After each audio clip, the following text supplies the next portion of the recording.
Hello friends and welcome back. So in this video we are going to see round 642. Okay, problem B, problem B, which is foo arrays and swaps. So first of all I will explain the problem statement with some examples, and with that also we will see the approach. Although the problem was basic implementation and it was very simple. So we have two arrays A and B. The size of the array is n, it means it has n elements, and what we need to do is that we can do at most k swaps. The number of swaps we can make are at most k. So what we need to do is that we need to swap one element from A and another element from B. Okay, suppose A1 B4 or A2 B1, anything we can do, swap one from A, from basically AI and BJ. We need to swap it, and we can do at most k number of swaps. And after doing these at most these number of swaps, what we need to do is that we need to have the sum of AI as maximum possible sum. So at last we need to print what is the maximum possible sum of that AI. So if I need to have the maximum possible sum of AI, then the basic intuition which I get is that the maximum element of B, I will swap it with the minimum element of A. Very simple, because see, I can do these number of swaps. So if my minimum element is,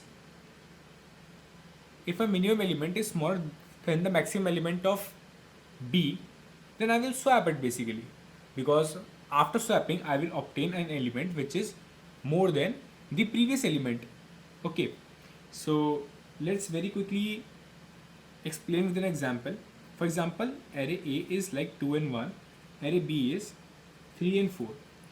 So first of all, for easy iteration I will sort it, because see, after sorting I knew that it is in ascending order, and if it is in ascending order, then it is for sure that from starting I will move on and will check if the smaller element is smaller than the largest element of bi.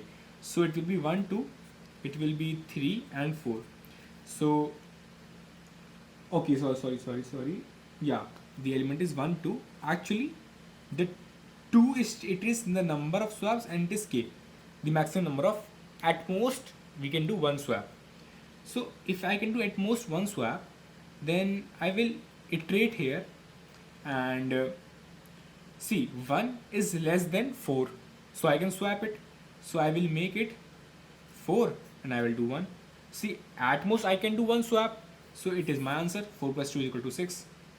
Now you will say, Aryan, is it necessary to have all these swaps? I will say no, because for example, if I had A as 3, 4 and 5, although it might not be sorted, I sorted it, but it might not be sorted basically, and it may be like 1 or 2. Okay, so, and the suppose the value of k, it is stated as 3. So I will not do any swap, because after swapping I will get only minimum value. So I will swap only if the minimum value of A, it is less than the maximum value of B. Only then I will swap. So I guess that you guys got the intuition. The basic intuition is that I will start from, I will first of all sort it, so that to get in the ascending order, and after sorting it I will start from the very scratch, which means very beginning, and I will check my first element, and I will have to compare it with the compare it with the last element.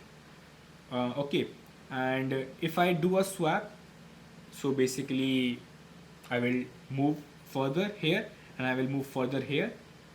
But if it is not but if it is not possible to do any swaps, then I will just break and I will do the sum of my A remaining elements.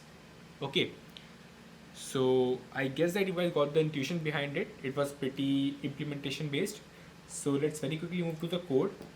So as you can see here, I have my code. So first of all, I had my T number of cases and then I had my N and K. Okay, then I input my array A, then I input my array B, then I sorted my array A and B. It is one based indexing, so I write it like this.